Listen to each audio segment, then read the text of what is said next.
Hello, this is Aditya Joshi. Welcome back to our channel. आप में से काफ़ी सारे लोगों को पता है कि मैं एक पार्शियल ड्रॉपर रह चुका हूँ। मैंने एमबीबीएस अब्रॉड सेलेक्ट किया था और उसके साथ मैंने नीट की प्रिपरेशन करी थी। बहुत सारे ऑनलाइन चैनल्स हैं जो ड्रॉपर्स के लिए स्ट्रैटेजीज बताते हैं, जो फ्रेशीज के लिए बताते हैं, लेकिन पार्शियल ड्रॉप का ये कॉन्सेप्ट है, इसको लोग ज़्यादा डिस्कस नहीं करते हैं। तो इस वीडियो में हम डिस्कस करेंगे ये 5 ऐसी मिस्टेक्स है जो मैंने करी थी, जो मैं नहीं चाहता आप as a partial dropper choose करो। ठीक है, first of all, partial drop लेने के पीछे कॉन्सेप्ट क्या है, इसको ढंग से समझो। हम पार्शियल ड्रॉप इसलिए लेते हैं क्योंकि हमें लगता है ठीक है, नीट 2024 हमें देना है, लेकिन हम इतने कॉन्फिडेंट नहीं है कि वो 100% निकल पाए, पहली चीज़। दूसरी चीज़, हम नहीं चाहते कि अगर वो ना निकले तो हमारा ये साल वेस्ट हो जाए। तो पार्शियल ड्रॉप हम लेते हैं ताकि we have an option to fall back on to. हो सकता है बहुत सारे बच्चे बीएससी करके नीट की प्रिपरेशन करें, बीएमएस चूज करके करें, फिजियोथेरेपी चूज करके करें, तो उन्हें ऐसा लगता है कि एक बारी अगर वो नहीं निकला तो हमारे पास ये ऑप्शंस रहेंगे। ये बात याद में रखना। अब पहली मिस्टेक जो मैंने करी थी वो ये थी कि मैं बहुत ज़्यादा इंपॉर्टेंस देने लगा अपने बैकअप वाले ऑप्शन को। मुझे ऐसा लगा, मन में एक अनसर्टेनिटी आ जाती है, रिस्क फैक्टर रहता है नीट के साथ। तो मुझे लगा कि देखो, ऑलरेडी मैं लेट हूँ, ऑलरेडी मेरे से नीट क्लियर नहीं हो पाया, अगर नहीं हो पाया तो ये बैकअप ऑप्शन मुझे मेंटेन करके रखना है। तो इस वजह से सुबह 8 से शाम के 5 बजे तक जो मेरा कॉलेज चलता था, असाइनमेंट्स जो होते थे, कॉलेज में जो पेपर्स चलते थे, उसमें मैं अच्छी खासी प्रिपरेशन करके चल रहा था कि अगर मेरा नीट नहीं निकला तो यहाँ मैं पीछे ना हो जाऊँ लोगों से। इसलिए मैं वहाँ पे ज़्यादा ध्यान देने लगा। इस वजह से मुझे लगा, अंदर से भी लगा कि यार मैं नीट में अपना 100% दे ही नहीं पा रहा हूँ, चाह के भी नहीं दे सकता हूँ, क्योंकि मैं नहीं चाहता मेरा बैकअप खराब हो जाए। ये मेरी पहली मिस्टेक थी, क्योंकि देखो, हमेशा से मैंने बच्चों को ये बोला है और मैं हमेशा एक्सपीरियंस से बोलता हूँ यार, मुझे ऐसा लगता है कि अगर आपको कंप्लीट फोकस तरीके से नीट के लिए प्रिपेयर करना है तो कंप्लीट ड्रॉप लेना चाहिए बजाय कि पार्शियल ड्रॉप के। तब आप अपना टाइम, अपना एनर्जी, अपने सारी कैपेबिलिटीज़ नीट की प्रिपरेशन में लगा पाओगे। सेकेंड मिस्टेक जो मैंने करी वो इस मिस्टेक को समझने के बाद थी, जब मैं समझ गया कि ठीक है, मैं यहाँ ज़्यादा टाइम इन्वेस्ट कर रहा हूँ अपने एमबीबीएस अब्रॉड में या बीएमएस में या जो भी आपका बैकअप ऑप्शन है उसमें ज़्यादा टाइम इन्वेस्ट कर रहा हूँ, तो मैं कंप्लीटली इसका उल्टा हो गया। अब मैंने क्या किया, मैं नीट की तैयारी अच्छे से करने लगा। नीट 2024 की मैं तो नीट निकालूंगा, वैसे भी ये बैकअप ऑप्शन तो मुझे छोड़ ही देना है। यहाँ पे गलती मेरे से ये हुई कि बैकअप ऑप्शन में मैंने ध्यान ही नहीं दिया। तो जो मेरे असाइनमेंट्स थे, जो मेरे क्लास के टेस्ट थे, जो मेरी अटेंडेंस थी, जो 8 से 5 मुझे कॉलेज में जाना होता था, वो मुझे waste of time and energy लगने लगा। इस वजह से मैंने उन पर ध्यान ही नहीं दिया। अब अगर नीट नहीं निकलता मेरा, तो मुझे यहीं आना था ना वापस, तो मैं दूसरों से बहुत पीछे हो जाता। तो ये भी एक मिस्टेक थी। इसलिए मैं बच्चों को बोलता हूँ 100 बार सोचो पार्शियल ड्रॉप लेने से पहले। मैं ये नहीं कह रहा पार्शियल ड्रॉप लेना इम्पॉसिबल है, मैं खुद पार्शियल ड्रॉप लेके अब एक गवर्नमेंट सीट में जा सकता हूँ। ठीक है, अब एक गवर्नमेंट सीट में आ गया हूँ मैं पार्शियल ड्रॉप लेके, तो आप भी जा सकते हो, एमबीबीएस कर सकते हो, लेकिन बहुत टफ हो जाता है ये करना। ये मेरा पॉइंट है। तीसरी मिस्टेक जो मैंने करी थी वो ये था, मेरी टाइम मैनेजमेंट स्किल बहुत ख़राब हो गई थी। सुबह 8 बजे से शाम के 5 बजे तक आपका कॉलेज चलेगा। बहुत सारे हॉस्टल्स में टाइमिंग्स होती है कर्फ्यू की, रात के 9 बजे तक हॉस्टल बंद हो जाता है, तो आपके पास कितना ही टाइम रहा। उस टाइम के दौरान आपको 5 बजे से रात के 9 बजे के बीच में आपको मेस भी जाना है, आपको खाना भी खाना है, आपको लॉन्ड्री भी करनी है, आपको होमवर्क भी करना है, फिर पेपर आने लगेंगे कॉलेजेस में फरवरी मार्च के आसपास, आपको उनके लिए पढ़ना है, हर चीज़ करनी है। तो कब आप अपने नीट के लिए पढ़ोगे, मुझे ये बताओ। प्रिपरेशन करने के लिए एक टाइम लगता है। मैं बच्चों को ये बोलता हूँ कि ठीक है, तुम्हें डेली टारगेट्स लेके चलने हैं, लेकिन सच्चाई तो यही है ना कि एक मिनिमम अमाउंट ऑफ टाइम तो आपको डिनोट करना ही पड़ेगा। अगर आप आधा घंटा निकाल रहे हो दिन में पढ़ाई के लिए, या 1 घंटा निकाल रहे हो पढ़ाई के लिए, और कोई और बच्चा वहीं 7 से 8 घंटे निकाल रहा है, तो वो हमेशा आगे निकलेगा यार। टाइम उतना बड़ा कॉन्सेप्ट नहीं है। आई नो, गोल्स अटेन करने होते हैं, डेली टारगेट्स अटेन करने होते हैं, लेकिन वो ज़्यादा वर्क पुट इन कर रहा है जो कंप्लीट ड्रॉप ले चुका है, वो ज़्यादा एनर्जी डिनोट कर रहा है और आप नहीं कर पा रहे हो। तो टाइम मैनेजमेंट बहुत अच्छा होना चाहिए। तो उस दौरान हो सकता है आपको सुबह जल्दी उठना पड़े या रात को लेट सोना पड़े, अपनी स्लीप सेक्रीफाइस करनी पड़े, अपना खाना सेक्रीफाइस करना पड़े, अपने असाइनमेंट्स, अपनी अटेंडेंस, कुछ ना कुछ सेक्रीफाइस करना पड़ेगा ताकि आप बेटर तरीके से टाइम मैनेज कर सको। देखो, 3-4 चीज़ें होती है जिनमें आपको फोकस करना होता है। पहला होता है PYQs करना, दूसरा होता है NCERT से बाहर नहीं जाना, तीसरा खुद के नोट से पढ़ना, और चौथा रिवीजन एंड बैकलॉग्स में ध्यान देना। ये 4 चीज़ें जो बच्चा कर लेता है उसका नीट निकल जाता है, श्योर शॉट। एक और मिस्टेक जो मैंने करी थी वो ये थी कि मैं अपनी हेल्थ का ध्यान नहीं रख रहा था। अब आई नो, हेल्थ हमारी प्रायोरिटी लिस्ट में सबसे लास्ट में आ जाती है जब हम प्रिपरेशन कर रहे होते हैं, लेकिन हेल्थ एक ऐसी चीज़ है जो आपका लॉन्ग टर्म में साथ देगी।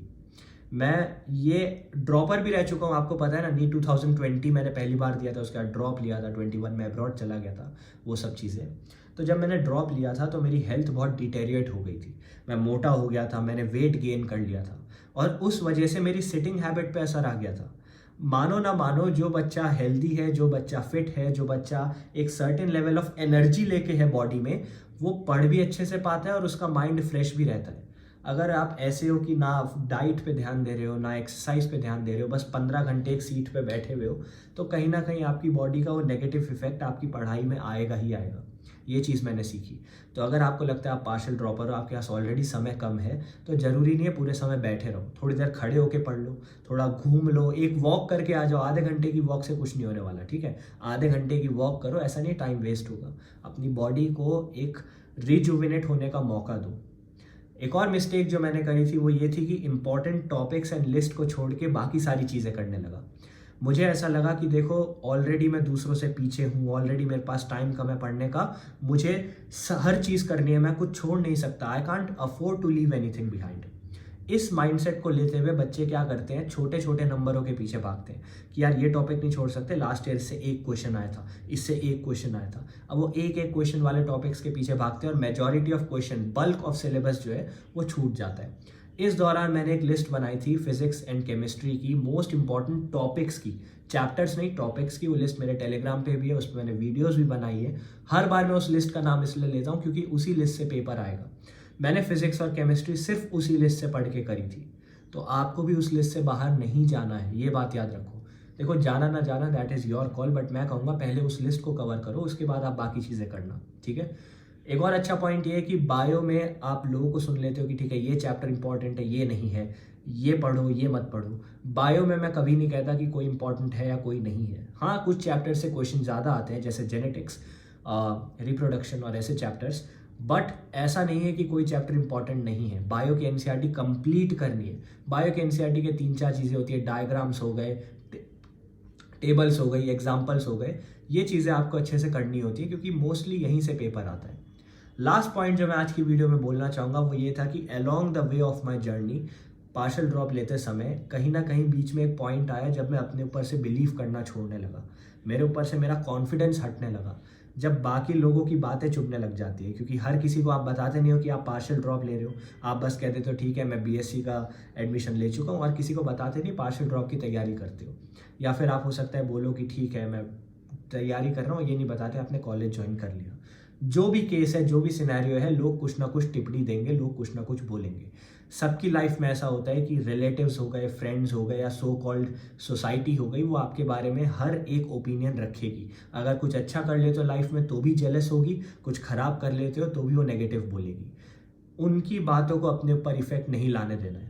ये मेरी मिस्टेक थी कि मैं बहुत ज़्यादा इफेक्ट हो जाता था उन बातों से कि लोग मेरे बारे में क्या कह रहे हैं। उस आदमी ने ऐसा क्यों कह दिया कि मैं लाइफ में फेलियर हो जाऊंगा, उस आदमी ने ऐसा क्यों कह दिया कि उसका बच्चा कर सकता है, मेरा मैं नहीं कर सकता, उस आदमी ने ऐसा क्यों कह दिया कि मेरी औकात नहीं है।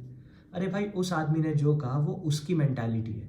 अगर कोई तुम्हें कह रहा है कि तुम्हारे बस का नहीं है, तुम डॉक्टर नहीं बन सकते, ऐसे डॉक्टर बनोगे क्या, तुम्हारी औकात नहीं है, तो वो उसकी मेंटालिटी है, वो तुम्हारी मेंटालिटी नहीं है। देखो, बहुत टफ जर्नी होती है एक ड्रॉपर की और एक पार्शियल ड्रॉपर की। आप अफोर्ड नहीं कर सकते ये नेगेटिव्स को अपने दिमाग में घुसने के लिए। बहुत बार हमारे पेरेंट्स ऐसी बातें बोल देते हैं कि मुझे नहीं लगता तुम्हारे बस का है डॉक्टर बन पाना, ऐसे डॉक्टर बनोगे, तुमसे पढ़ा नहीं जाता, तुम ये नहीं, तुम वो नहीं। देखो, अल्टीमेटली वो तुम्हारा भला ही चाहते हैं, ये सब जानते हैं। वो क्यों चाहेंगे तुम्हारे लिए कुछ नेगेटिव, ठीक है? लेकिन उनके मन में भी तो 100 स्ट्रेस चल रही है, उनके मन में भी 100 परेशानियां हैं, और वो चाहते हैं कि कहीं ना कहीं तुम लाइफ में एक फेलियर ना बनो। तो उनकी बातों से इतना इफेक्ट मत हो। अगर तुम्हें बहुत ज़्यादा लग रहा है कि यार नेगेटिव हो गया, तो एक कान से सुनो, दूसरे से निकाल दो, अपने कर्म पे फोकस करो, ठीक है? तुम्हारे हाथ में सिर्फ कर्म करना है, तुम्हारे हाथ में ये नहीं है कि आउटकम क्या होगा। तुम सिर्फ नीट के लिए प्रिपेयर कर सकते हो, तुम उसकी कट ऑफ नहीं डिटरमाइन कर सकते, तुम ये नहीं डिटरमाइन कर सकते न्यू सीट्स आएंगी नहीं आएंगी, नए कॉलेज खुलेंगे नहीं खुलेंगे। अगर 100 सीट्स हैं तो उनमें से एक मेरी है, 10 सीट है तो उनमें से एक मेरी है, 1 सीट है तो वो 1 सीट मेरी है, ठीक है? आज थोड़ी तबीयत खराब है मेरी, इसलिए आवाज़ थोड़ी ख़राब हो गई है, बट यही सब था जो मिस्टेक्स मैं चाहता हूँ एक पार्शियल ड्रॉपर या एक ड्रॉपर ना ले। Okay, I hope this video helped. और अगर आपके पास कोई भी डाउट है तो मेरे इंस्टाग्राम पे मुझे टेक्स्ट कर सकते हो। I try to reply as soon as I can. And बस अल्टीमेटली देखो, अपने ऊपर बिलीफ रखो, कुछ भी इम्पॉसिबल नहीं होता है।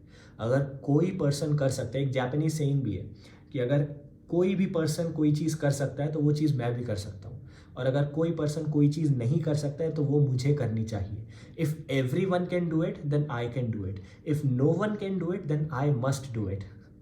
ठीक है, I hope this video helped. Thank you.